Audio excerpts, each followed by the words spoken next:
Okay, we are going to take a look here at a program that illustrates a bug, a problem that most of you are going to encounter. And it's not really a bug, it's just something that's due to a misunderstanding about how scanf works. So let's have a look at our program here. We have two local variables inside the main, an int and a char. Then we have this loop here. The condition of the loop is 1, which is always true, so we have an infinite loop here. So that means that our program will keep doing whatever is between line 8 to 15 in a loop until we stop it with Ctrl+C. Now, let's have a look to what we are doing at each iteration. Printf, enter a value, scanf, read an int. Then we do printf on a row symbol, and we display the int we just read. Then printf, enter a character, scanf %c to read that character, and we display it again. So let's compile this program. Okay, compilation went without problem. Let's run it. Enter a value, 1, enter. The program display what it just read, 1. Enter a char. I didn't even have a chance to type anything. And the program attempted to display the chart that it actually didn't read. And then we are back to enter a value, so I'm going to type 2. And it skips again the next scanf. 3, it skips again the same scanf. I'm going to do Ctrl+C now to stop the execution of the program. So it looks like I'm skipping a scanf. I'm skipping this scanf. What happened, in fact, is that I return from this scanf, because as soon as I display enter a char, scanf executes actually, and scanf finds a char. Therefore it returns. What is this char? Well, this char is a new line symbol. A new line symbol that comes from the fact that when I entered my value here, my int, I typed an int and I typed enter. I had to, otherwise scanf would not get the result. Well, enter is still stored in the keyboard buffer as a special character, the character that represents enter. So when I go and I do a scanf %c here, this is what scanf %c read. Let me try to illustrate this here with a little diagram real fast.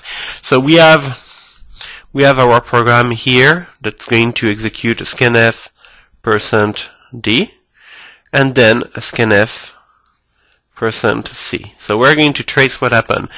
Let's say that this is my program and this is the keyboard buffer.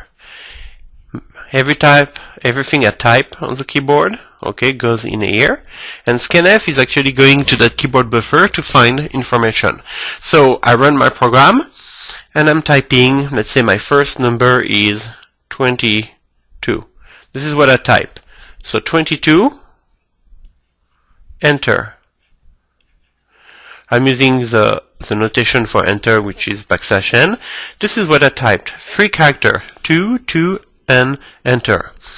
When I execute my scanf, the scanf is instructed to look for an int. %d, the conversion specifier that you use in scanf, are going to tell scanf what to look for inside of the keyboard buffer. So scanf is starting here, looking for an int. Well, an int can be made of 1 or several digits. Here, I encounter something that is not a digit. This is my int. Scanf is going to read 2.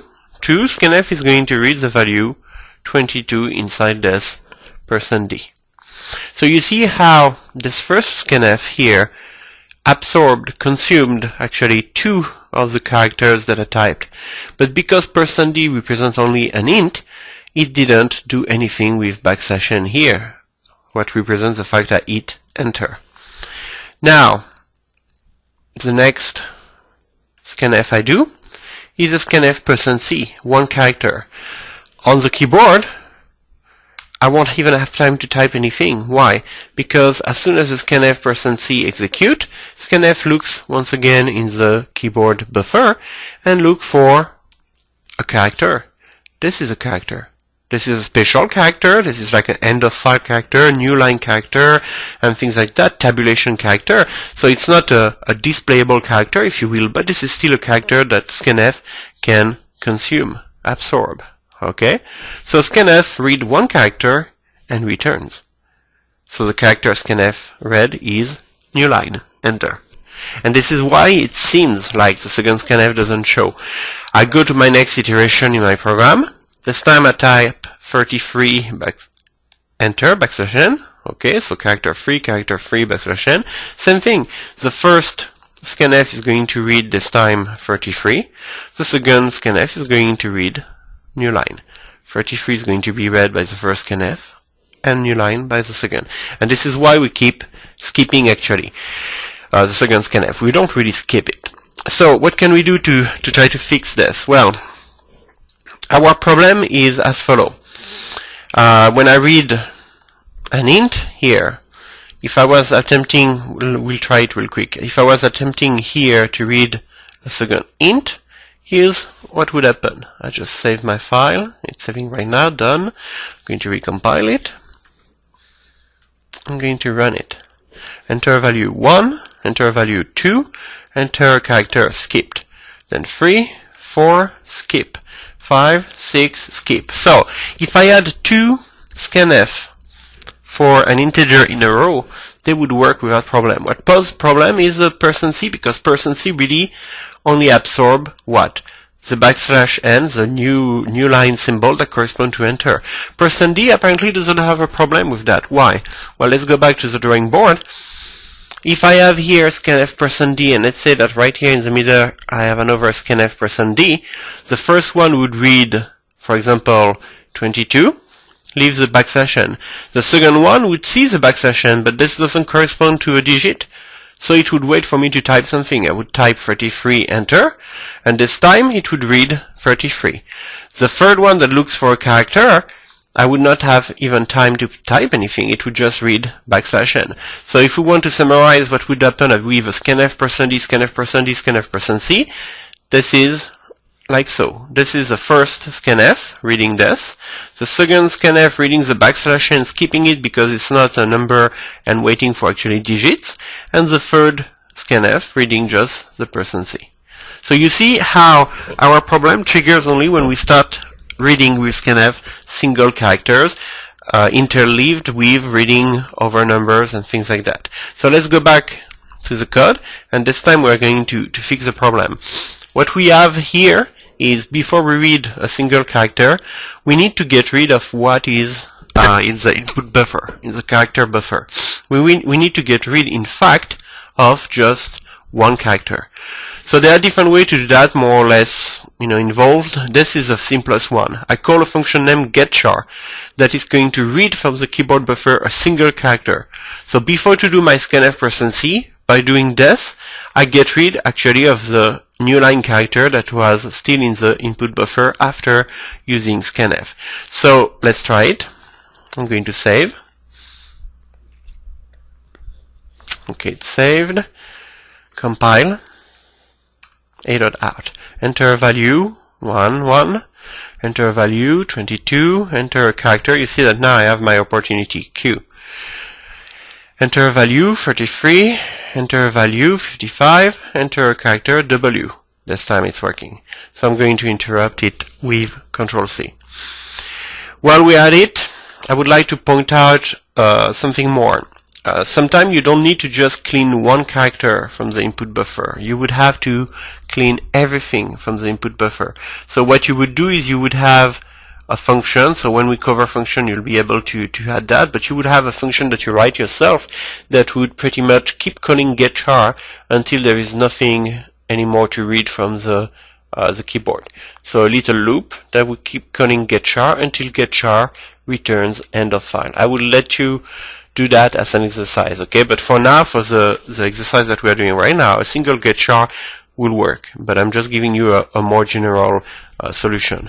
You will also find some people doing something like fflush std in.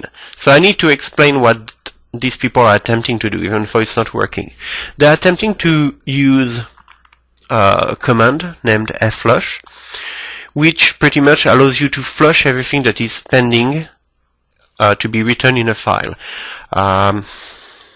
Linux systems and the C programming language, by extension, consider everything to be files, not only real files, but also interaction with the keyboard and the screen. So what is meant here by std in is standard input. you are trying to get rid, to flush everything that is in the standard input buffer, the keyboard buffer. This doesn't work. This doesn't work because it's a good idea, but it doesn't work because the C standard doesn't acknowledge that you can flush an input buffer. What the C standard acknowledges is that you can flush the output buffer. When you do a printf, your printf might not go immediately on the screen. What can happen is your printf is buffered, and only when there is a certain number of characters, the operating system will decide to flush them on the screen. Generally, every time there is a full line or a line that finishes by a group of characters that finishes by \n, which is a new line symbol, generally such a line of text will be displayed by the operating system. But if you want to force the display of whatever you have in printf right now, you would use something like fflush stdout. You don't have to worry about that a lot of time. People generally use fflush stdout only when they are trying to debug their program, and to debug their program they are using a bunch of printf. And when you use a printf to say, so far my program works, step 1, so far my program works, step 2, at different location in your code to see where it crashes, if it crashes between the printf, then this is one of those situations where you do not want the operating system to buffer your output, because you might display, this is up to where my program works, step 1, and then try to display, this is up to where my program works, step 2. Okay, let's do it. For example, let's do it in the right window, that will be better. Let's say that I'm trying to debug my program, it crashes somewhere, so I'm going to say, so far so good, number 1. Okay, so that means that I reach, if I see this on the screen, I reach the step. Then right here I'm going to say, so far so good, number 2. And in both cases, I'm going to use fflush stdout right after, because I do not want this to execute, display on the screen, then this to execute, and my program to crash, for example, on this line. But because I crashed right after the printf and the OS didn't decided that it was time yet to display my my character on the screen, I would not see that second message and therefore think that my problem is somewhere in here. So this is one of the few opportunity, a few situations where you will want definitely to use fflush after a printf. Okay, any other situation not really relevant. So because there is this functionality, this feature fflush stdout, some people just think that you can do fflush stdin, and this is just not working. It might be working on some esoteric system, but on the system we're going to use this semester, I can tell you that this is not going to work at all. So if you want to clean the stdin, the standard input buffer, the character buffer from the keyboard, you'll have to use a single getchar in this example, or you'll have to use a loop that is keeping on doing getchars until there is nothing else. And then you can freely issue a scanf%c, which is going to prompt the user for a single character, read it, and then absorb it, consume it. Last thing we are going to cover for scanf, how do we keep reading until the user tells you no more? Well, the same way that you can use the getchar function and test if getchar returns end of file, EOF, okay? And the file is generated on a Linux Unix system by hitting Control-D instead of providing input to a scanf. Instead of testing if getchar returns end of file, you can also test if scanf returns end of file. So you would go, for example, here, and you would say, well, here is my return value. I'm calling it redval. Redval is equal, I'm going to declare my variable local to the main, so I'm going to put it here with the others. Okay, and I not only read something with scanf, but I look at the return value that scanf provide. And if redval equal end of file, then I'm going to say that I break out of this loop. Okay, I'm going to save, and let's try this out. Compilation is okay. Let's run. So let's make sure that everything we had working is still working. A value, another value, a character. Let's do another spin. A value, another value, and another character. Now I am on this first scanf. I'm executing the scanf. I want to stop. I want to notify my program there's no more data for you. I hit Ctrl D. And you see that the program stopped, I braked out of the loop. And I think this covers pretty much the couple of things that one need to be aware of when learning for the first time to play with scanf.